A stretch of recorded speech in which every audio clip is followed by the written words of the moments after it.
It was a bright and sunny morning in Mouston, and Goofy was busy inflating a giant, colorful hot air balloon in his backyard. He had always dreamed of floating high above the clouds, waving at birds, and maybe even having a picnic in the sky.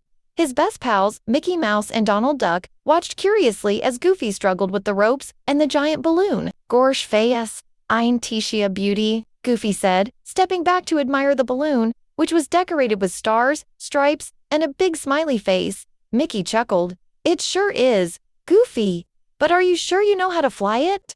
Donald folded his arms. "Yeah, you've never flown a balloon before." Goofy scratched his head. "Well, how hard can it be?"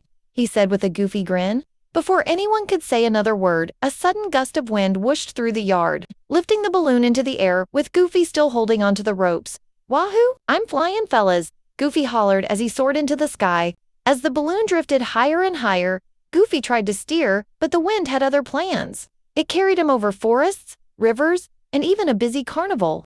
Down below, children pointed and laughed as Goofy waved at them from the sky. Suddenly, Goofy heard a tiny squeaky voice. "Excuse me, sir, but I think you're sitting on my tail." Goofy jumped up in surprise and looked around. Perched on the basket's edge was a small, adventurous squirrel wearing aviator goggles. "Oh, golly! Sorry, little fella," Goofy said, helping the squirrel adjust his fluffy tail.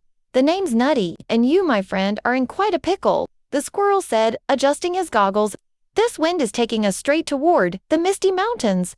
Goofy gulped. "Uh-oh, that don't sound too good." As the balloon drifted into the Misty Mountains, thick clouds surrounded them. Goofy could barely see anything. Suddenly, he heard a loud caw, caw. A group of friendly crows swooped down, flapping their wings wildly. "Watch out, big guy. There's a storm coming," one of the crows warned. Nutty nodded. "We have to land before we get caught in the storm." Goofy scratched his head. "Gersh, I would love to, but I didn't know how to land this thing." The squirrel thought for a moment and then snapped his tiny fingers. "I have an idea. We need to pop the emergency parachute. See that rope over there?" Goofy looked at the tangled ropes. Which one?" Nutty sighed. "The red one." Goofy reached for the rope, but, being Goofy, he accidentally grabbed the green one instead. Whoosh! Instead of slowing down, the balloon sped up, zooming through the sky like a rocket. Goofy and Nutty screamed as they spun through the clouds, loop-de-looping through the air. Just when it seemed like they were in serious trouble, the balloon suddenly slowed down. They had drifted right over Mickey's backyard. Mickey and Donald looked up in shock. "Look out below!" Goofy shouted. With a soft plop, the balloon landed in a giant haystack. Goofy sat up, dizzy but grinning. "Well, that was a hoot," he chuckled. Nutty dusted himself off. "That was the most fun I've ever had."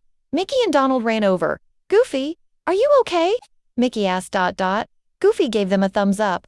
"Shucks, that was the best adventure ever." Donald shook his head. "You always find trouble, Goofy." Goofy laughed. "Maybe trouble finds me." Nutty chuckled. "Well, if you ever want to go flying again, count me in." Goofy smiled. "You got it, pal." And from that day forward, Goofy and Nutty became the best balloon flying buddies in all of Mouston. The end.